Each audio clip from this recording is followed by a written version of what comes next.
Namo tassa bhagavato arahato sama sambuddhassa. Namo tassa bhagavato arahato sama sambuddhassa. Namo tassa bhagavato arahato sama sambuddhassa. Selamat pagi, Sotihotu Namo Buddhaya. Ya, berbahagia sekali pada minggu pagi hari ini saya dapat kembali berjumpa dengan Bapak Ibu Saudara Sedama sekalian, dan lebih berbahagia lagi karena saya pada hari ini kembali mendapatkan kesempatan, dikasih kesempatan oleh pengurus bidang Dhamma untuk sharing Dhamma pada kesempatan pagi hari ini. Ya, Bapak Ibu, seperti biasa Bapak Ibu Saudara Sedama sekalian pada hari ini telah melakukan kebaikan-kebaikan, yaitu pagi hari ini di pagi yang cerah, ya, tanpa mengenal lelah dan malas. Tadi malam ada yang sampai malam di kelenteng, ya mungkin masih ada yang ngantuk-ngantuk hari ini, ya tanpa mengenal lelah hari ini datang ke wihara, ya, untuk berbuat baik, membaca parita suci. Nah, membaca parita suci ini juga ini perbuatan baik karena ini adalah mengulang khotbah Sang Buddha, ya, meskipun sebagian kecil tapi ini perbuatan baik mengulang ini, ya, mengulang apa yang telah dikhotbahkan oleh Sang Buddha. Kemudian meditasi, kemudian sekarang bersama-sama kita sharing dan diskusi Dhamma. Nanti juga ada kebaikan-kebaikan yang lainnya, ya. Ya, memang saya pernah baca, ya, di mana itu, satu hari satu kebajikan, begitu. Nah, bagus itu, ya, kalau ada prinsip begitu. Jadi jangan melewatkan hari tanpa kebaikan, ya, apapun itu. Kalau yang rajin baca parita di rumah, ya baca parita lah. Jadi itu adalah kebaikan juga. Suka berdana, berdanalah. Suka membantu, membantu apa yang bisa untuk membahagiakan banyak makhluk, ya, jadi manusia maupun makhluk-makhluk lainnya. Bapak Ibu Saudara-saudara Sedama, kemarin setelah kita selesai merayakan Waisak, ya, ini kita nanti 2 bulan setelah Waisak kan kita merayakan hari raya agama Buddha lagi. Hari raya apa coba? Asada, ya. Hari-hari belakangan ini kita suka melihat berita-berita, ya, di televisi ataupun di sosial media. Itu banyak berita, ya, tentang ada beberapa negara yang lagi bersengketa, perang dan lain-lain. Kadang-kadang saya berpikir, ya, begini, yang perang kan negaranya, tapi rakyatnya yang tidak tahu apa-apa kan menderita, ya. Tapi kalau kita belajar Dhamma tentang hukum karma, tumimba lahir, ya, yang sudah kita pelajari, ya, kembali lagi manusia lahir dan hidup itu mewarisi karmanya masing-masing. Kita itu bahagia sekali loh, lahir di zaman sekarang di negara Indonesia yang sudah merdeka, tenang, damai, sentosa, gemah ripah lojinawi, tidak kekeringan, tidak kekurangan apapun juga, ya. Jadi ada negara-negara yang lalu sering bersengketa. Nah, kita tidak lahir di negara yang bersengketa, ya, tapi lahir di negara yang aman-aman saja, ya. Bahkan tadi malam bisa nyanyi-nyanyi sambil joget-joget. Ayo, siapa yang tadi malam datang ke kelenteng? Kemudian saya lihat nih di sini ada oh belum datang nanti ada videonya, ya. Itu bahagia. Kalau kita tinggal di negara yang tidak aman, damai, sentosa, bagaimana kita bisa begitu? Nah, itu juga karena kita mewarisi karma kita di masa yang lalu, ya. Ya mungkin kadang-kadang ini ya pikiran saya, ya ini sih bukan pikiran yang bukan pikiran yang belum tentu benar, ya belum tentu benar. Tetapi mungkin orang-orang yang lahir di daerah-daerah konflik itu ya mungkin kelahiran lalunya suka konflik, ya suka cari musuh, suka apa-apa, lalu suka berantem, suka bukan cari teman tapi carinya musuh. Nah kalau ada nggak manusia begitu? Kadang ada ya. Sedikit-sedikit cari permasalahan gitu. Ya jadi kalau manusia yang suka begini barangkali ya saya kadang-kadang menghubungkan dengan karma ya. Barangkali bisa saja loh lahir di negara yang lalu ya manusianya penuh konflik begitu. Ya negaranya sampai senegaranya ya konflik. Nah ya tapi ini belum tentu benar, cuma saya kan menghubungkannya dengan karma, ya dengan karma ya bisa saja begitu. Nah makanya barangkali memang begitu, makanya sekarang yang sudah lahir jadi manusia itu ya harus kita jaga eman-eman kita sudah jadi manusia, nanti kalau lahir lagi ya pengennya jadi manusia lagi. Kalau banyak karma buruknya nanti lahirnya tidak di alam manusia tapi di alam rendah, ya istilahnya alam rendah, alam yang menderita, ya kan sudah tahu 4 alam rendah itu ada alam peta, alam asyura, alam tiracana atau binatang, dan alam neraka. Nah kalau yang suka berbuat yang buruk-buruk bisa lahir di sana, bisa pergi ke sana. Kalau yang berbuat baik bisa saja terlahir lagi jadi manusia. Tapi manusia kan juga lahirnya di berbagai tempat, ya kan? Di berbagai tempat, di berbagai kondisi. Ke satu negara, satu kelurahan, satu RT saja ya kondisinya beda-beda. Ya, ada yang lahir di di keluarga yang makmur, ada yang lahir di keluarga yang tidak punya, gitu ya. Itu juga beda. Masih satu lokasi aja beda-beda, ya. Apalagi kalau beda negara, ada negara yang suka perang, nggak tenang hidupnya. Saya yakin sih ya banyak penderitaan ya di negara-negara yang konflik itu.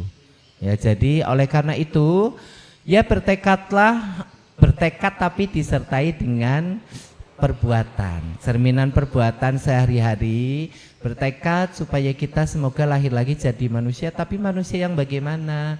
Manusia yang terlahir di negara yang baik-baik saja, yang tenang, damai, sentosa, yang lalu subur makmur, gemah ripah, lojinawi kayak negara kita ini, ya. Kemudian lahir di keluarga yang baik, dan yang terpenting adalah semoga kita bisa kembali mengenal ajaran Sang Buddha, ya. Nah, berbicara masalah ajaran Sang Buddha, ya mungkin manusia-manusia yang kurang beruntung itu ya kurang praktek dhammanya, ya. Jadi praktek dhamma itu kan karena mengenal ajaran Sang Buddha, ya. Yang namanya bisa praktek dhamma, kita bisa praktek dhamma karena kita mengenal ajaran Sang Buddha. Kita mengenal dhamma yang diajarkan di wihara, mungkin dari kecil ada yang diajarkan di sekolah, kemudian ke wihara, dapat ceramah dari Bante. Sekarang banyak sosial media, ada YouTube, ada apa, bisa dengarkan YouTube, bisa dengarkan ceramah-ceramah dari media lainnya.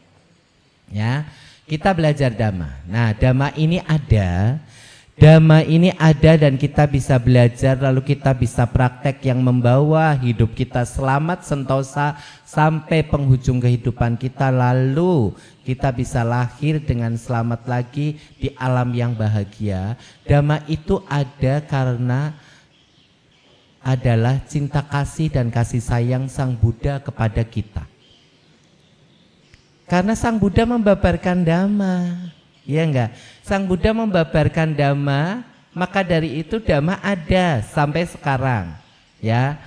Kalau saat itu, ini kalau dalam riwayat kan disebutkan ya, kalau saudara-saudara membaca riwayat hidup Buddha Gautama, atau sudah pernah mendengar, saya waktu SPD kemarin sepertinya juga sudah cerita ya tentang ini.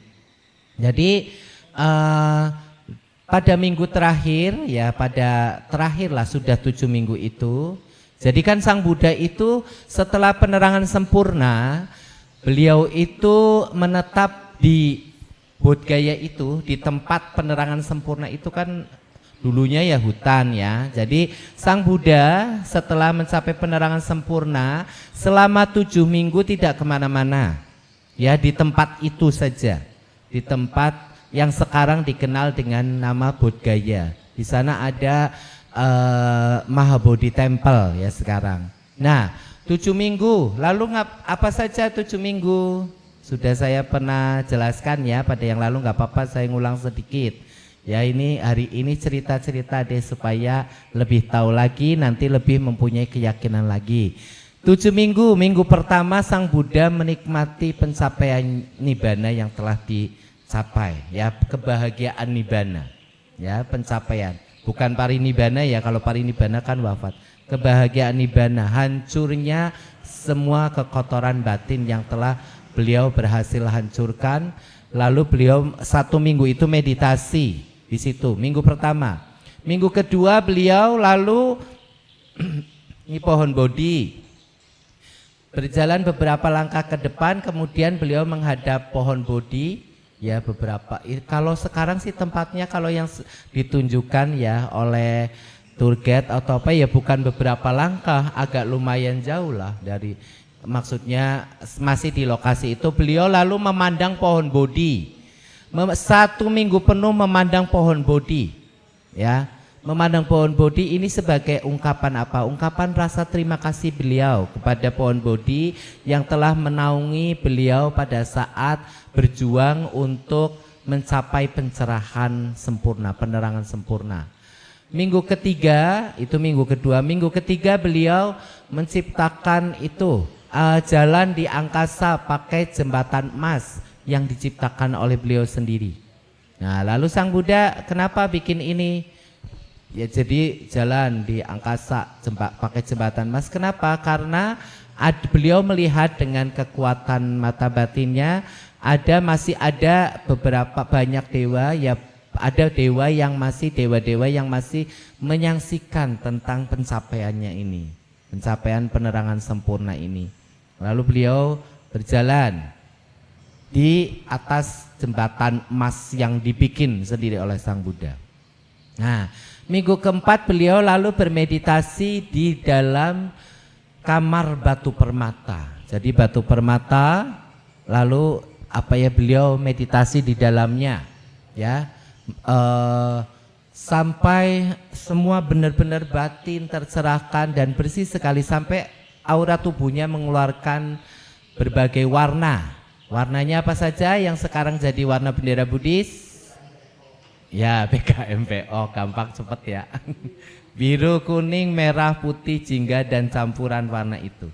Ya, itu minggu keempat pada saat beliau bermeditasi di dalam batu permata. Makanya ada bendera Buddhis ya, Bapak Ibu nanti sekarang sudah tahu bahwa bendera Buddhis itu kenapa warnanya itu sih? Ya itu karena warna-warna yang dikeluarkan dari tubuh Sang Buddha yang begitu bersihnya dalam bermeditasi itu, bersih dari kekotoran batin ya, sehalus apapun, lalu mengeluarkan warna-warna biru, kuning, merah, putih, jingga dan campurannya itu.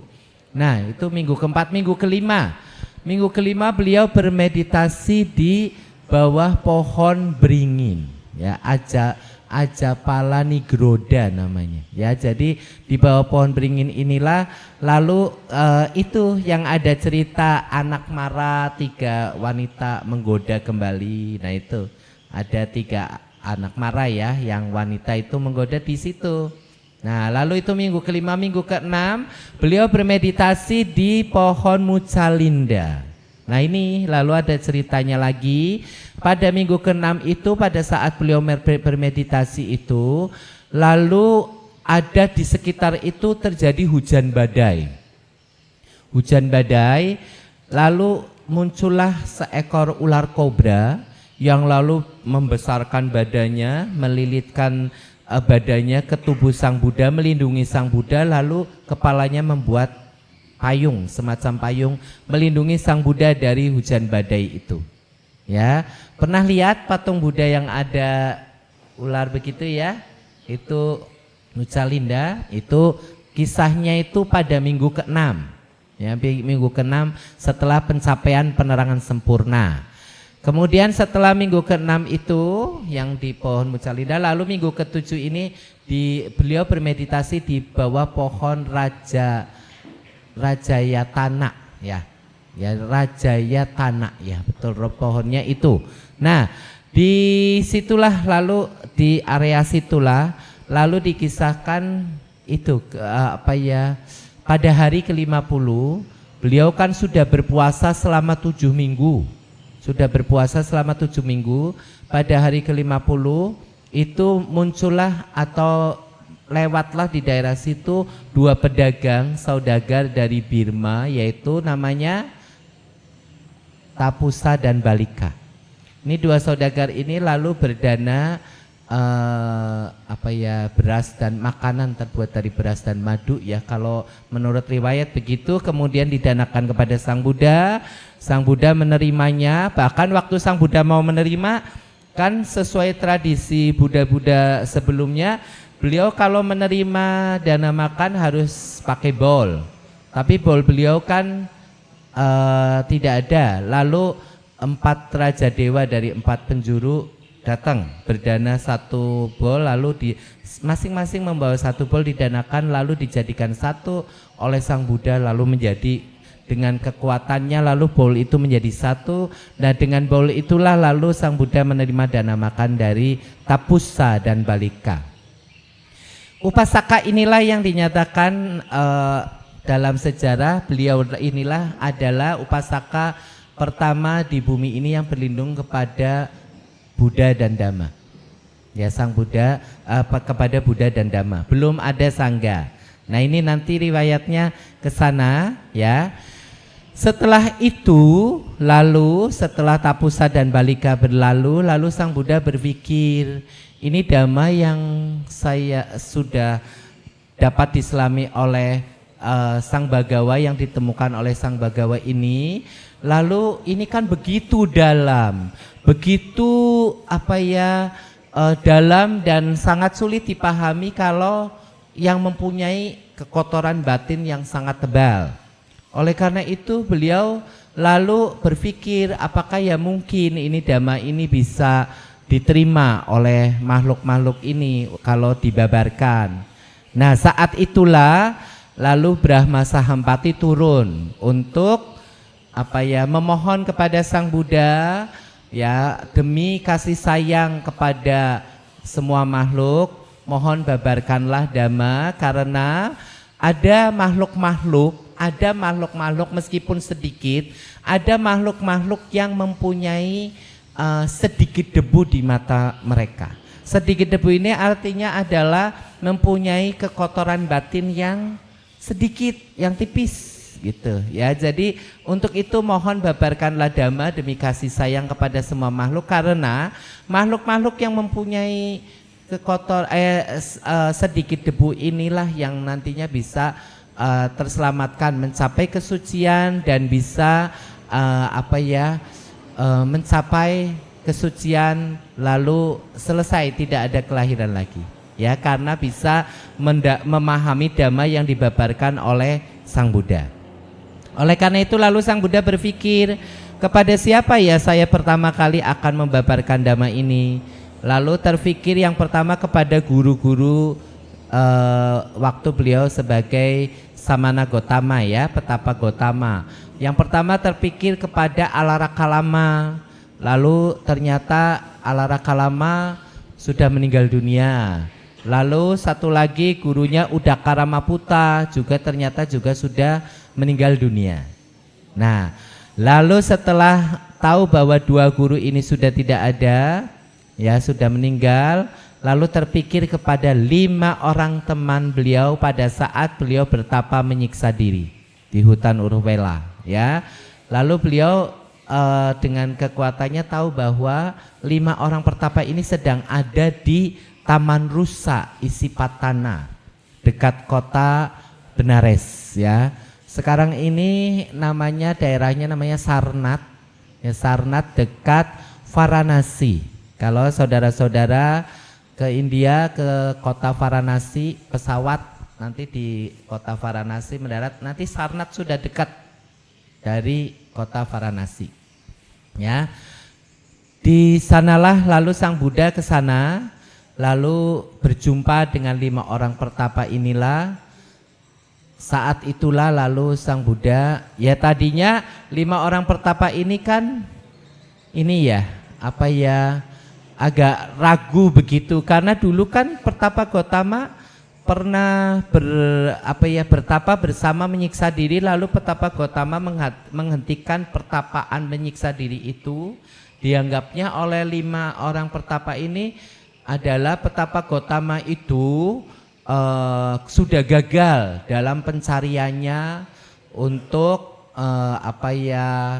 melenyapkan duka, untuk mencari obat yang bisa untuk melenyapkan duka gitu ya, menghancurkan duka, dia sudah gagal gitu karena kembali ke kehidupan duniawi. Nah, padahal kan bukan, ya, padahal kan bukan begitu. Justru Sang Buddha lalu menjelaskan kepada 5 orang pertapa ini tentang hendaknya kita menghindari 2 jalan ekstrim. Saat inilah dibabarkannya Dhammacakkappavattana Sutta. Saat itu hari purnama di bulan Asada di Taman Rusa Isipatana kepada 5 orang pertapa, yaitu Kondanya, Wapa, Badia, Mahanama, dan Asaji. 5 orang pertapa inilah yang lalu menjadi murid pertama dari Sang Buddha. Kepada 5 orang pertapa ini Sang Buddha membabarkan dhamma yang pertama kalinya, memutar roda dhamma di Taman Rusa Isipatana, ya.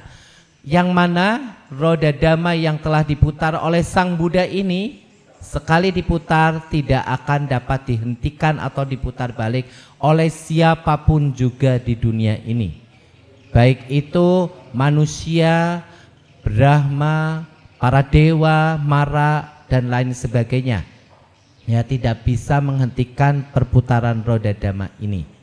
Nah, pada saat dibabarkannya Dhammacakkappavattana Sutta ini, ya, bumi bergoncang,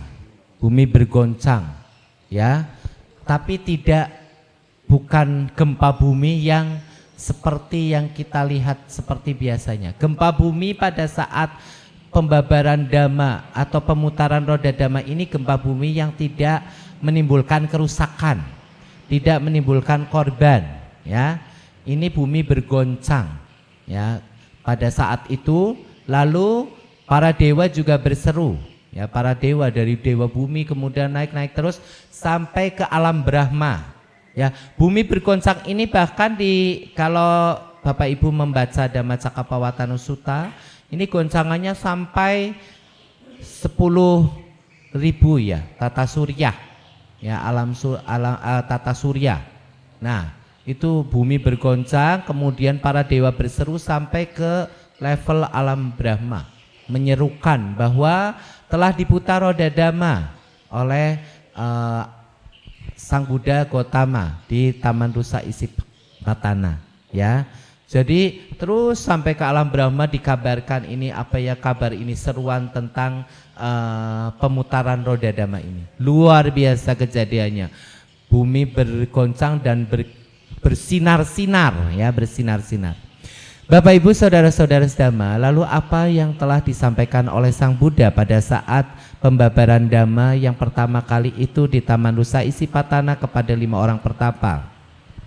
Seperti tadi di depan kisahnya saya jelaskan bahwa Sang Buddha ini lalu datang, itu lalu menjelaskan yang pertama, kalau saudara-saudara baca Dhammacakkappavattana Sutta, itu yang pertama disampaikan oleh Sang Buddha adalah bahwa para biku ini ada dua jalan ekstrim yang harus dihindari.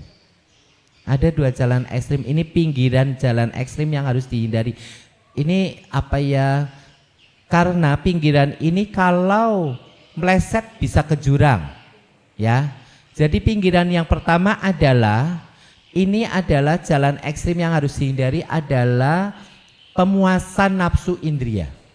Ya, pemuasan nafsu indria itu harus dihindari, ya, yang berlebih-lebihan, ya, ini harus dihindari, itu yang pertama.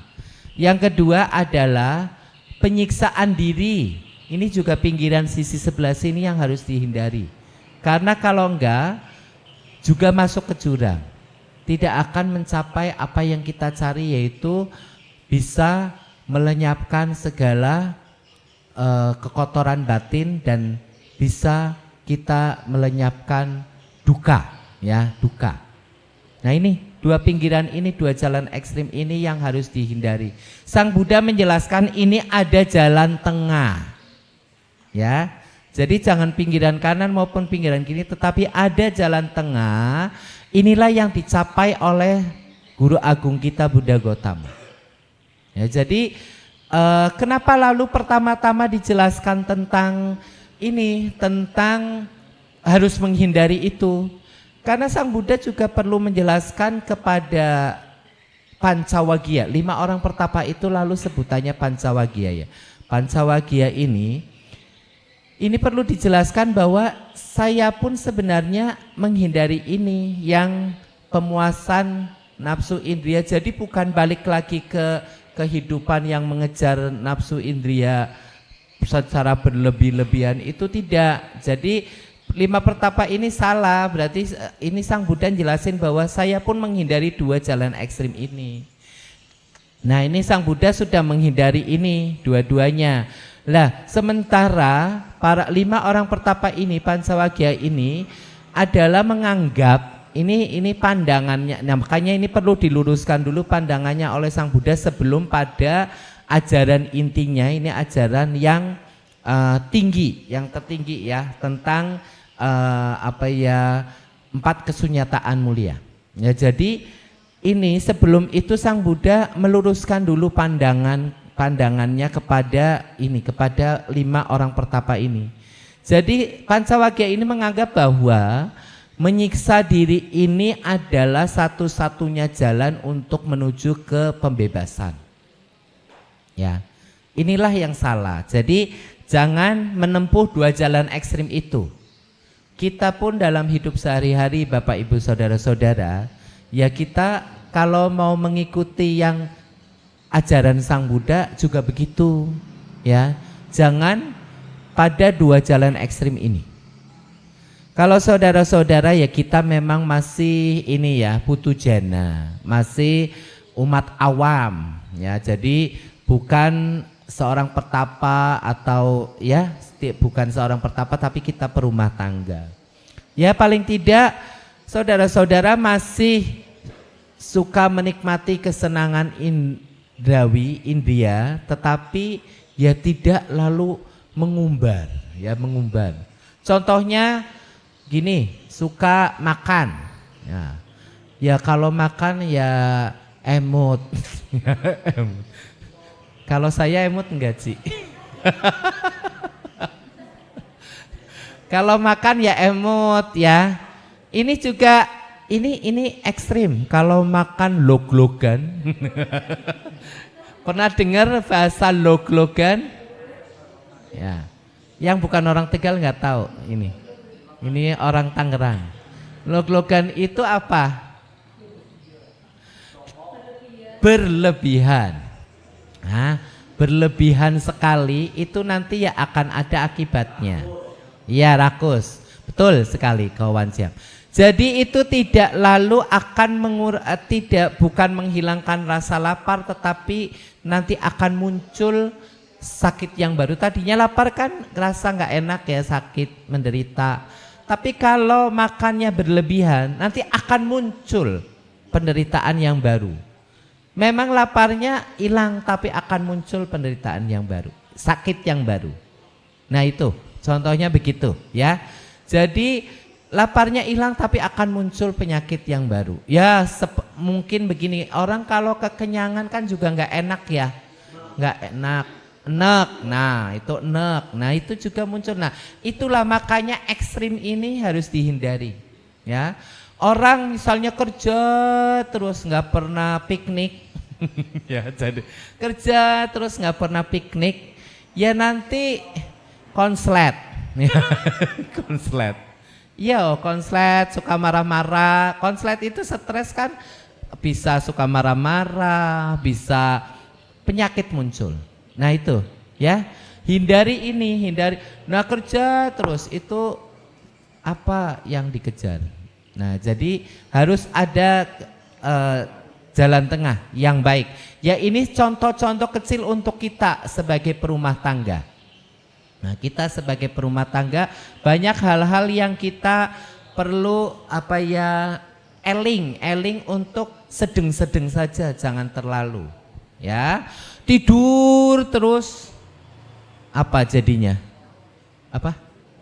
Pegel kabeh ya, bukan sehat tapi malah pegel ya.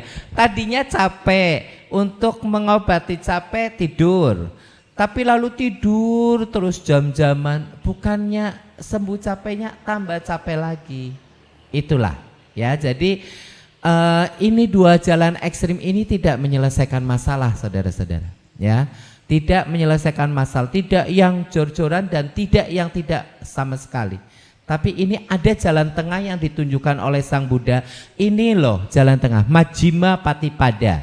Ya, kalau di Dhammacakkappavattana Sutta coba, Majjhima Patipada. Ini jalan tengah inilah yang telah ditemukan oleh Sang Bhagawa pada saat pencapaian penerangan sempurna itu. Inilah jalan yang menuju kepada lenyapnya duka. Ya. Setelah meluruskan pandangan kepada Pancawagya ini, lalu Sang Buddha baru mengungkapkan atau memberikan pelajaran yang intinya, yang utamanya. Ya, ini pelajaran yang tinggi ini. Ini kalau di dalam Dhamma ini 4 Cattari Arya Saccani ini adalah pelajaran yang sangat tinggi sekali ya. Jadi ini semua ini berhubungan dengan ini. Jadi Sang Buddha menjelaskan bahwa kesunyataan yang pertama adalah kesunyataan tentang duka. Kan ada 4 kesunyataan mulia. Kesunyataan pertama adalah kesunyataan tentang duka. Sang Buddha mengungkapkan di situ bahwa hidup itu ya duka, ya. Jadi lahir itu duka. Usia tua itu duka. Kemudian sakit duka, ya. Mati duka. Kemudian penderitaan badan jasmani, ya sakit itu badan jasmani itu juga duka. Kemudian apalagi penderitaan batin juga duka. Berkumpul dengan yang tidak dicintai atau yang tidak disukai itu penderitaan. Pernah Bapak Ibu pernah berkumpul satu rumah semalam aja? Kenapa? Oh iya, iya rungsang.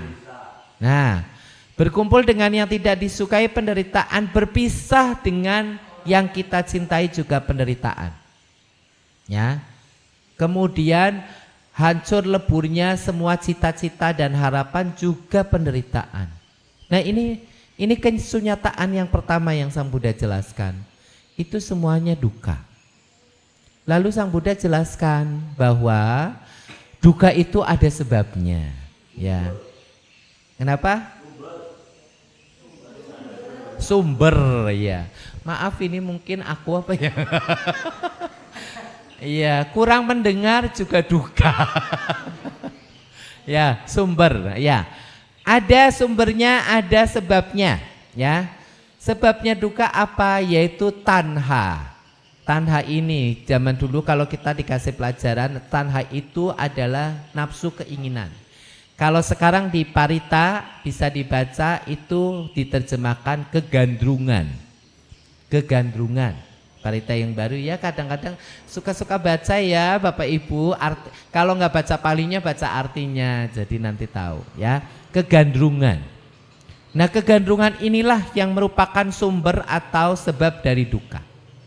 Ya, karena melekat kegandrungan itu, kemelekatan itu, kegandrungan itu, adanya nafsu keinginan itu, lalu itu yang menyebabkan duka. Ya contohnya apa? Kalau saudara-saudara, ya apa sih? Ya terlalu melekat sama anak deh ya, sama anak. Ya sama anak saja, sama anak itu banyak terjadi. Teman saya usia sesaya ini anak-anaknya sudah mulai pada kuliah dan kerja. Jadi banyak cerita yang saya suka dengar kalau lagi kumpul sama teman. Aduh, waktu anak saya baru keluar kota kuliah, saya itu ya nangis loh katanya. Nangis karena apa ya, nggak biasa pisah gitu, ya kan? Nggak biasa pisah, tapi katanya di depan anaknya pura-pura kuat, nggak nangis, ya padahal nangis, ya. Itu karena apa ya? Ada sumbernya kenapa bisa begitu, ya. Jadi ada sumbernya, ada apa ya? Kegandrungan akan melekat pada ini meskipun hubungan anak dan orang tua ini terlalu melekat, terlalu sangat sayang, terlalu sangat bergantung gitu. Nah itu lalu akan menjadi penderitaan. Kemudian ya terbelenggu. Boleh kok Wan Siap pintar sekali loh. Pintar sekali ya. Ya. Kemudian kesunyataan yang ketiga, Sang Buddha bilang bahwa Sang Buddha menyampaikan bahwa ini tentang lenyapnya duka. Bagaimana lenyapnya duka? Duka akan lenyap kalau kegandrungan juga lenyap. Ya. Kegandrungan muncul, duka akan muncul. Tapi kalau kegandrungan lenyap, duka akan lenyap. Ya, jadi ini kan Sang Buddha kan mengajarkan tentang paticca samuppada ya. Hukum sebab akibat yang saling berhubungan. Jadi dengan adanya ini akan muncul ini, dengan ada munculnya ini akan muncul ini gitu ya. Dengan adanya itu muncul itu. Nah, dengan adanya kegandrungan, dengan adanya tanha, lalu akan muncul duka. Dengan lenyapnya tanha, tentu saja akan lenyap pula duka. Ya. Sang Buddha menyatakan kesunyataan yang ketiga lenyapnya duka, dan yang keempat adalah jalan untuk melenyapkan duka. Nah, jalan untuk melenyapkan duka inilah yang lalu disebut jalan tengah tadi, yaitu jalan muria berunsur 8 ya. Arya Tanggika Magga. Inilah Majjhima Patipada, jalan tengah. Ya, yang dijelaskan oleh Sang Buddha. Tahu 8 jalan utama berunsur 8 apa saja? Ayo. Pandangan benar, pikiran benar, setelah pikiran ucapan benar, setelah ucapan perbuatan benar, setelah perbuatan mata pencaharian benar, terus daya upaya benar dan mata pencarian perhatian benar, kemudian konsentrasi benar. Daya upaya, perhatian dan konsentrasi benar. Ya, ya betul. Takut salah saya. Ya mak, daya upaya benar, mata perhatian benar dan konsentrasi yang benar. Nah itu, ya. Inilah yang diajarkan oleh Sang Buddha yang ada di dalam Cattari Arya Sacani. Ya, 4 yang dijelaskan oleh Sang Buddha pada saat menjelaskan tentang ini pemutaran roda dhamma itu, yaitu pada saat pemutaran roda pada saat beliau membabarkan Dhammacakkappavattana Sutta. Saudara-saudara, ya, Sang Buddha sudah menjelaskan dengan jelas sekali di situ, itulah jalan tengah yang telah ditemukan oleh Sang Bhagawa pada saat pencapaian penerangan sempurna, di mana inilah jalan yang untuk mencapai pembebasan duka.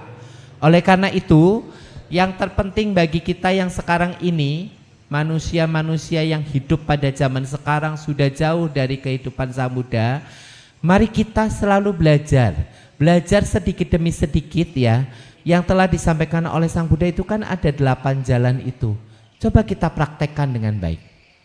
Nah, kita sedikit demi sedikit merubah pandangan-pandangan yang salah itu menjadi pandangan yang benar. Jangan lalu kita, yang pertama kan pandangan benar. Jangan lalu kita kalau sudah dikasih pelajaran Dhamma oleh siapapun juga, oleh Bante, oleh Romo Pandita, itu misalnya ada pandangan saudara-saudara yang salah, tetapi saudara-saudara karena tebalnya karena tidak mau tahu, tidak mau belajar, lalu memahami, lalu meyakini, lalu itu dibawa terus. Ini bahayanya kalau dibawa terus sampai ujung kehidupan. Gawat, nanti kita bisa lahir di alam yang menderita.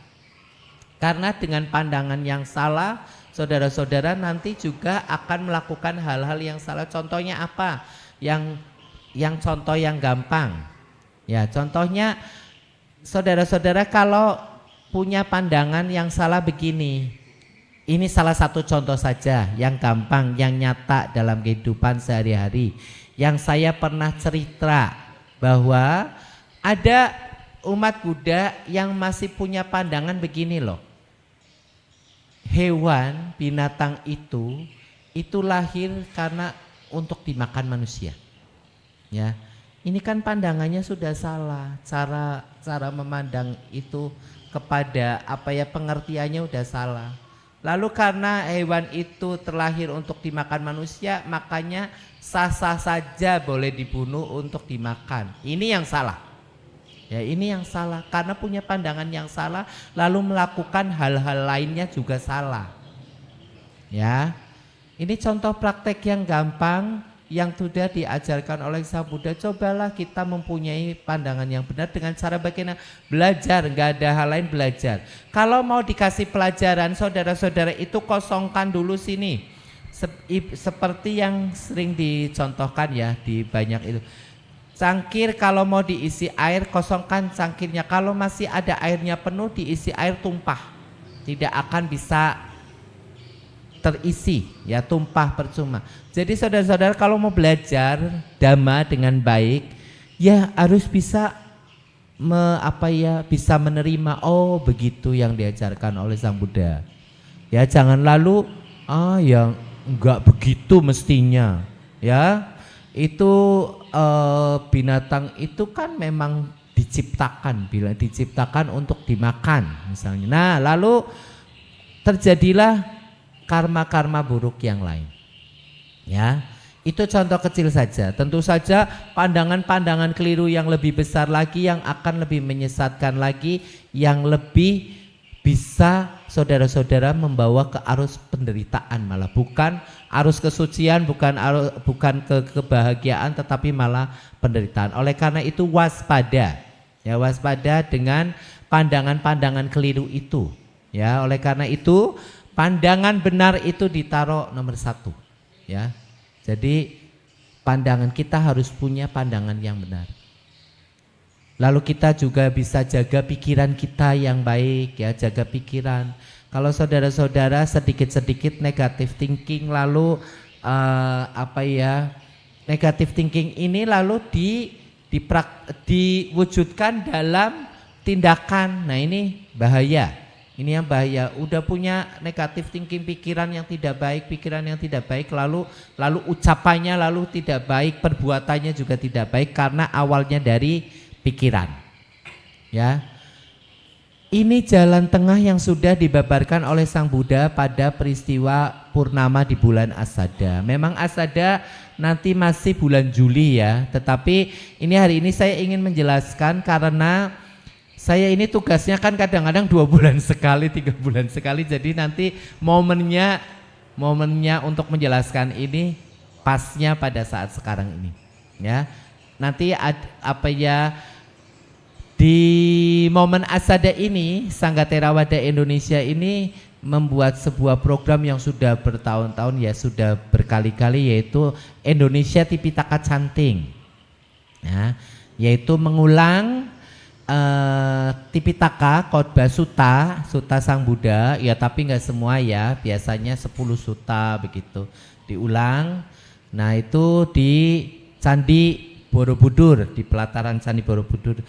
Tante Cutisari udah pernah ikut ya dulu ya? Iya.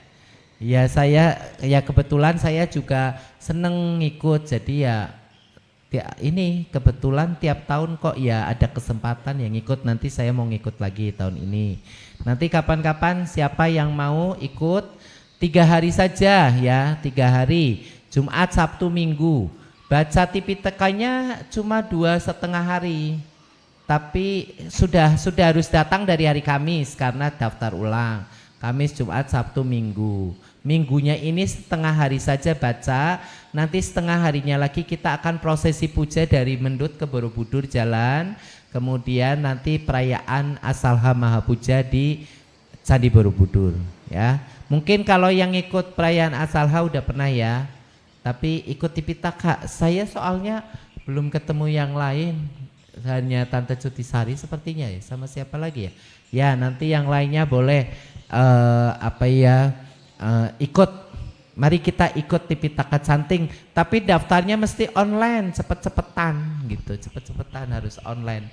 Kalau enggak nanti enggak bisa dapet, karena kuotanya terbatas, karena itu Borobudur kan ini ada aturannya ya, kuotanya terbatas, dan juga kalau kuotanya diperbesar ya mungkin biayanya ya mahal ya, karena itu menyangkut biaya juga, jadi kuotanya terbatas, maka dari itu peminatnya banyak seluruh Indonesia. Oleh karena itu kalau daftar itu cepet-cepetan untuk bisa masuk. Biasanya diumumkan tanggal berapa mau dibuka pendaftaran, jam segini, wow udah langsung. Malah pada yang langsung cepet-cepetan pada lalu nggak bisa masuk karena mungkin tabrak-tabrakan. Ya mudah-mudahan tahun depan, kalau tahun ini sih udah pendaftarannya sepertinya sudah ditutup, dan tapi bisa datang ke Asalha Mahapuja. Ya kalau mau datang Metawihara rame-rame ke kayak tahun lalu datang deh. Tahun lalu ya ada yang datang ya Asalha Mahapuja ya. Ya jadi boleh datang lagi, nanti bisa ikut prosesi dari Mendut ke Borobudur ya, jalan ini puja, melakukan perjalanan puja dari Mendut ke Borobudur, kemudian nanti melakukan ikut Asalha Mahapuja di pelataran Candi Borobudur ya. Sekarang kalau udah beberapa tahun ini Asalha Mahapujanya di dalam tenda raksasa yang dibikin oleh panitia, besar sekali, bisa muat banyak sekali. Itu tempat Tipitaka Cantingnya memang di situ.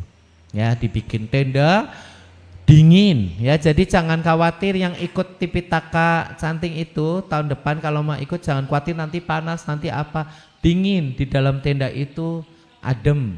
Ininya lantainya dikasih karpet bagus, tebel, enak, empuk. Jadi nggak usah khawatir, ikut saja ya, ikut tahun depan. Ini adalah salah satu juga perbuatan baik yang besar, yang semoga ini kan sangat membekas sekali di pikiran kita. Semoga pada saat di penghujung kehidupan kita ingat, wah saya udah pernah ikut baca Tipitaka di pelataran Candi Borobudur ya. Pada saat menjelang meninggal dunia yang keinget Tipitaka Canting. Nah itu bisa mengkondisikan kita terlahir di alam yang bahagia ya. Jadi ini Sangga Theravada Indonesia udah tiap tahun mengadakan di Candi Borobudur. Saudara-saudara, setelah lalu dijelaskan oleh Sang Buddha tentang 4 kesunyataan mulia ini, lalu dari 5 orang pertapa ini saya lanjutkan ya, saya lanjutkan lagi. Itu tadi Tipitaka Canting ini intermezzo iklan. jadi setelah dijelaskan, ini ada satu orang murid yang pertama sekali mengerti, ya, namanya kondanya. Oleh karena itu apa ya disebutnya, sebutannya Anya kondanya. Kondanya yang telah mengerti, yang pertama, ya, yang pertama. Lalu setelah beliau mengerti kondanya ini mencapai tingkat kesucian Sotapanna, ya, Sotapanna. Kondanya mengerti yang pertama. Yang 4 belum. Pada saat pertama sekali itu, yang pertama kali mengerti adalah Bante kondanya, ya. Setelah itu beliau minta ditabiskan menjadi biku. Oleh karena itu peristiwa Asada selain memperingati pembabaran Dhamma untuk pertama kalinya, ya, pemutaran roda Dhamma oleh Sang Buddha untuk pertama kalinya, ya, peristiwa Asada juga memperingati munculnya Sanggaratana, permata sangga. Jadi terbentuklah sangga, ya, terbentuklah sangga. Oleh karena itu lengkaplah Tiratana. Tadinya sudah ada Sang Buddha, ada Dhamma, dan ada sangga. Karena Bante kondanya ditabiskan menjadi biku yang pertama sekali, ya. Lalu 2 hari kemudian 2 pertapa lagi juga mengerti dan mencapai kesucian Sotapanna, yaitu Bante Wapa dan Badia. Lalu 2 hari kemudian Bante Mahanama dan Asaji, ya. Lalu kelima-limanya akhirnya ditabiskan menjadi biku dan lengkap. Ini jadi sudah ada 5 orang pertapa yang akhirnya ditabiskan oleh Sang Buddha menjadi biku. Nah, lalu beberapa hari kemudian setelah ini Dhammacakkappawattanutta Sutta ini kan dijelaskan terus oleh Sang Buddha. Ini 5 orang pertapa ini lalu mencapai Sotapanna. Lalu khotbah yang kedua oleh Sang Buddha setelah Dhammacakkappawattanutta Sutta, setelah semuanya mencapai Sotapanna, lalu Sang Buddha membabarkan khotbah yang kedua yaitu Anattalakkana Sutta. Pada saat dijelaskan Anattalakkana Sutta inilah setelah selesai dijelaskan dan mengerti, kelima-limanya mencapai tingkat kesucian arahat, ya. Jadi saat itu, peristiwa saat itu di Taman Rusa Isipatana ada 6 arahat pertama di bumi ini. Sang Buddha sendiri kan seorang arahat karena mencapai tingkat kebuddhaan, ya. Kemudian yang 5 orang pertapa ini juga mencapai tingkat kesucian tertinggi yaitu arahat. Nah, begitu ceritanya, ya. Jadi berkat pembabaran Dhamma inilah lalu menyebar ke seluruh penjuru. Menyebarnya bagaimana? Tadinya 60 arahat pertama. Jadi begini, 5 orang pertapa ini ya tadi ya. Kemudian suatu ketika ada seorang perumah tangga namanya Yasa. Yasa ini lalu bertemu dengan, singkat cerita, bertemu dengan Sang Buddha, lalu mendengarkan ceramahnya Sang Buddha, lalu beliau mencapai tingkat kesucian arahat juga. Nah, Yasa ini lalu bergabungkan ke dalam sangga, ditabiskan menjadi biku. Sudah ada 7 arahat ya. Tadi 6, itu 7. 6 arahat di luar Sang Buddha ada 6.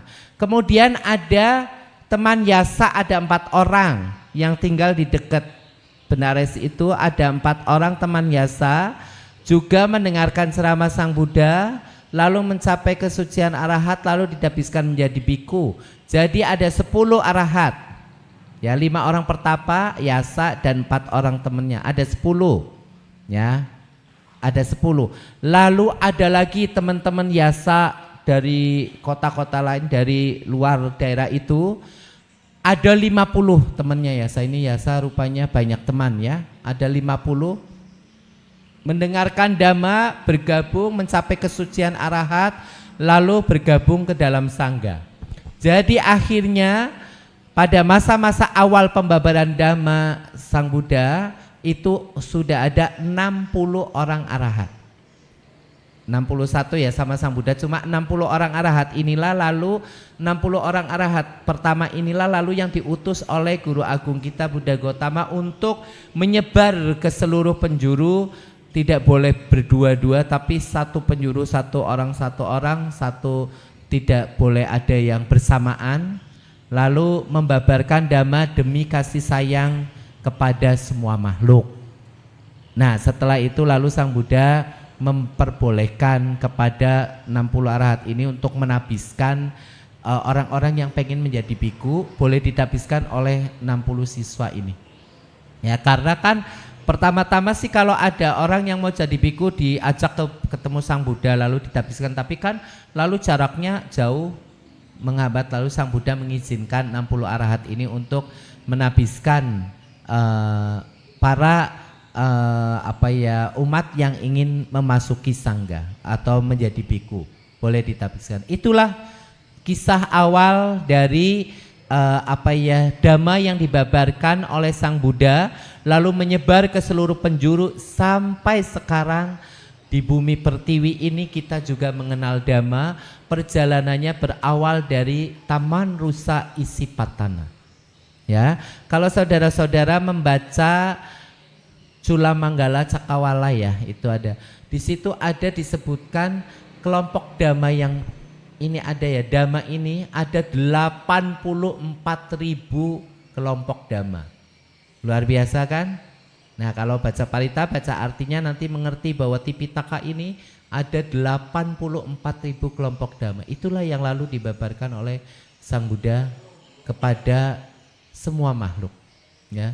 Nah, berkat beliau, cinta kasih beliau kepada semua makhluk itulah lalu dhamma bisa dikenal sampai sekarang. Sampai sekarang, dari dulu sampai sekarang kita para biku ini membabarkan dhamma terus ya, terus menurun sampai berabad-abad sampai ke kelahiran kita yang sekarang ini. Mungkin pada abad-abad terdahulu kita sudah pernah mengenal dhamma. Lalu kita lahir lagi mengenal lagi, lahir lagi mengenal lagi.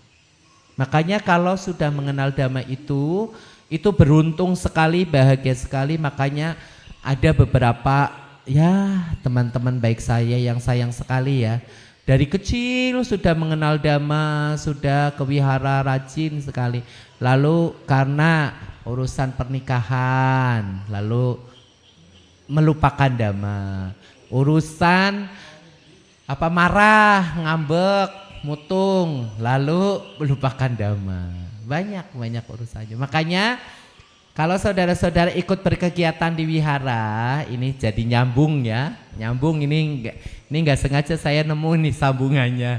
Kalau saudara-saudara berkegiatan di wihara, lalu ikut aktif dalam kegiatannya, ikut jadi pengurus, ikut jadi apapun juga yang aktif, itu kalau ada masalah pasti akan ada, gesekan-gesekan ada. Ya, diselesaikan masalahnya, jangan lalu yang ditinggalkan wiharanya, jangan lalu yang ditinggalkan dhammanya. Sayang sekali, karena apa? Karena kegiatan itu kan sekejap saja ini, seketika. Kalau saudara-saudara meninggalkan dhamma kan nanti selama-lamanya tuh. Lalu nanti kalau lahir lagi tidak mengenal dhamma bagaimana? Lalu punya pandangan yang salah lagi bagaimana? Lalu berkali-kali punya pandangan salah, lahir mati pandangannya salah, kan menderita terus. Ya kan? Gara-gara apa? Gara-gara mutung karena ada masalah di wihara, lalu wis nyonta sungkan maring wihara.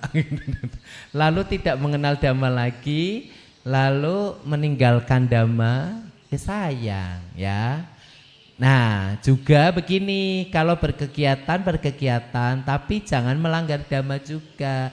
Sayang kalau melanggar dhamma, kegiatannya sukses, tapi kalau saudara-saudara melanggar dhamma, karmanya kan ngikut kita seumur hidup dan seterusnya. Ya, oleh karena itu berbuat ikut aktif kegiatan di wihara bagus. Bagus itu juga karma baik, membantu wihara untuk mewujudkan sesuatu program, apalagi programnya program yang penuh kebaikan. Misalnya apa? Misalnya jadi pengurus wihara bagian dhamma, seksi dhamma, kan mempersiapkan puja bakti, bagus. Ya, andil karma baiknya besar loh.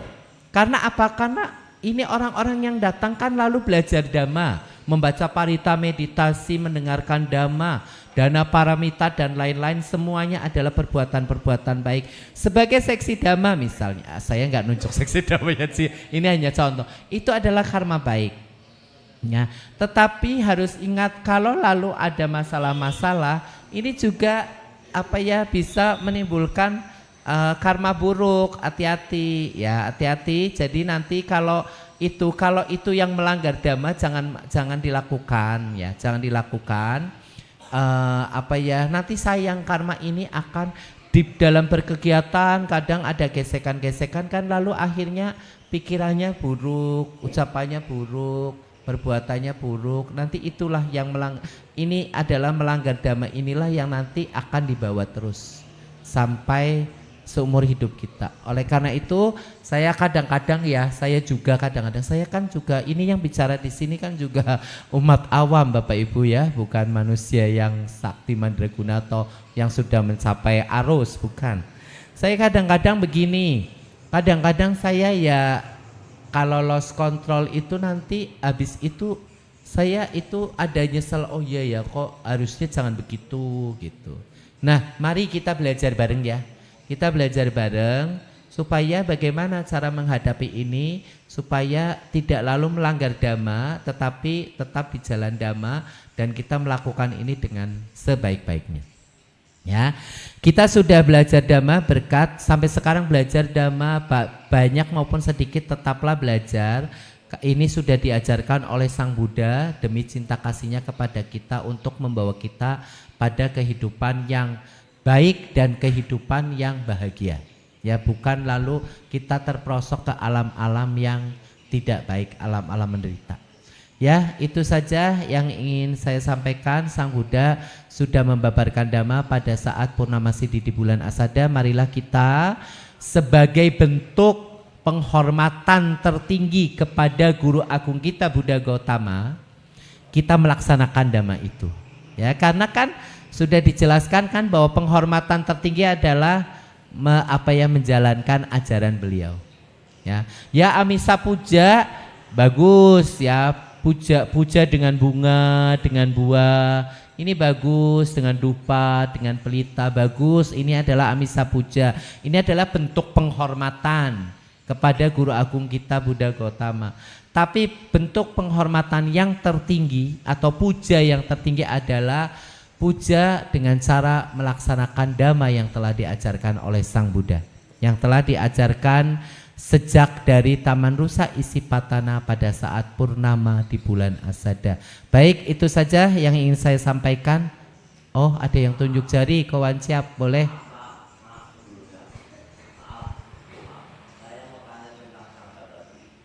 Iya. Kalau bisa saya jawab, saya jawab. Kalau tidak ya nanti PR.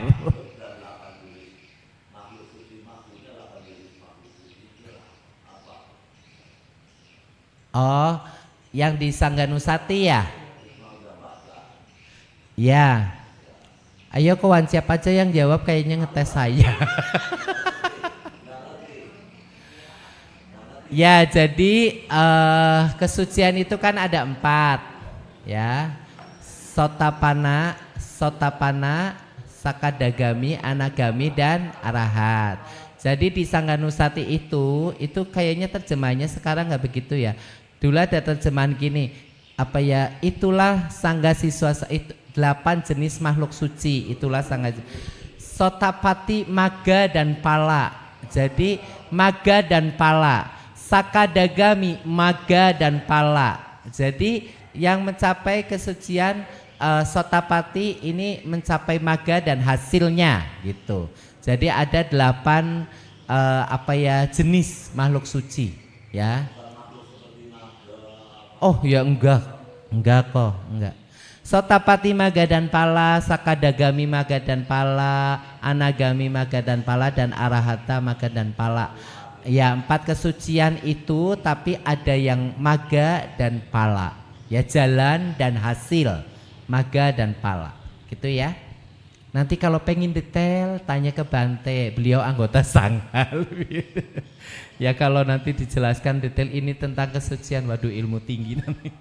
Oke baik, itu ada lagi konsep kira-kira begitu ya. Jangan punya pikiran makhluk-makhluk itu ada naga. Naga ya makhluk itu kalau di dalam apa ya Aradhana Dewata kan ada Yaka Gandhapa naga diundang semua untuk mendengarkan dhamma. Itu ya salah satu makhluk yang juga di Etawata kan ada ya naga, para naga mereka yang perkasa.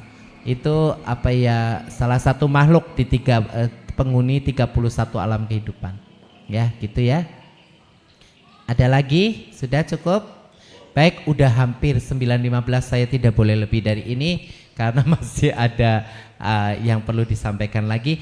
Terima kasih Bapak Ibu saudara-saudara sedama sekalian, semoga apa yang saya sampaikan bagi yang belum tahu jadi tahu, bagi yang sudah tahu semoga tambah tahu, tambah melengkapi referensi pelajarannya, ilmunya yang telah didapat. Semoga ini dapat menjadi apa ya pengetahuan dhamma bagi saudara-saudara dan menumbuhkan keyakinan untuk terus praktek dhamma sesuai yang diajarkan oleh Sang Buddha yang telah diajarkan sejak dari Taman Rusa Isipatana di dekat kota Varanasi pada saat peristiwa di bulan Asada, yaitu pemutaran roda dhamma untuk pertama kalinya Dhammacakkappavattana Sutta. Semoga semua makhluk baik yang tampak maupun yang tampak turut berbahagia atas pembabaran dhamma ini, dan semoga semua makhluk berbahagia.